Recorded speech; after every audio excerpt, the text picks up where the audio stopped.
This is the Shushinkai show in Tokyo. It's the biggest games event of the year, and everyone's talking about just one thing, the Ultra 64. I feel like I've gone to heaven. You wait years to see one Ultra 64, and then 100 all come along together. But a big letdown, only 2 playable games, Kirby Bowl and Super Mario 64, and both were only half finished.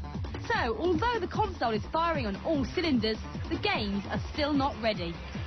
That didn't deter the thousands of journalists and games publishers who came to see the latest Super Console. So, why was this such an important event? Well, quite simply, Nintendo are the biggest video games company in the world and also the most successful. They've always made the best hardware, so no one can afford to ignore their new 64-bit console.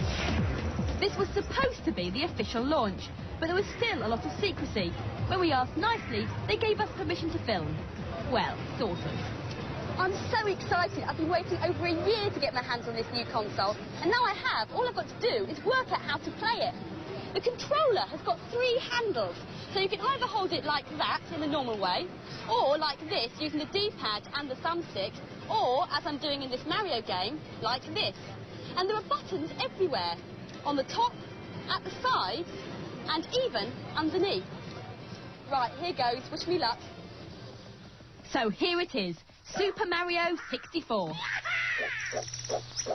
And yes, you are watching the game screen. Amazingly, this is not a rendered graphics demo. It's what you get when you play the game. The images are detailed, smooth, and easily superior to anything currently available.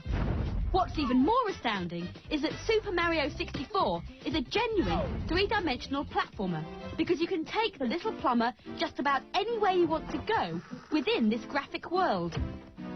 Inside the main room in the castle are several doors that lead you off into different game areas. This is a beautiful underwater level, and as you swim around, you start to appreciate just how different the game is. You really feel as though you're free to explore the entire area. I've never before played a game with such a rich 3D environment where you can choose your view and have complete control over where you go. Forget your rock-hard beat-em-ups and rubber-burning races. Super Mario 64 is a launch game that doesn't take itself too seriously. Well, not bad for a first go. But, you know, it's really difficult to make a judgment about the Ultra 64. For a start, the games aren't finished yet, and secondly, it's just so different from anything I've ever played. Nintendo have placed a lot of faith in the new controller. They hope the design will encourage developers to invent entirely new ways of playing video games. And there's another revolutionary idea tucked away underneath. This is a new kind of memory card, and it plugs in there. The card can store customized game or controller settings, and you'll be able to save information on an individual's style of gameplay. So in theory, you'll be able to play against your friends even when they're not there. At least we think that's it. Our instruction book had been translated directly from the Japanese.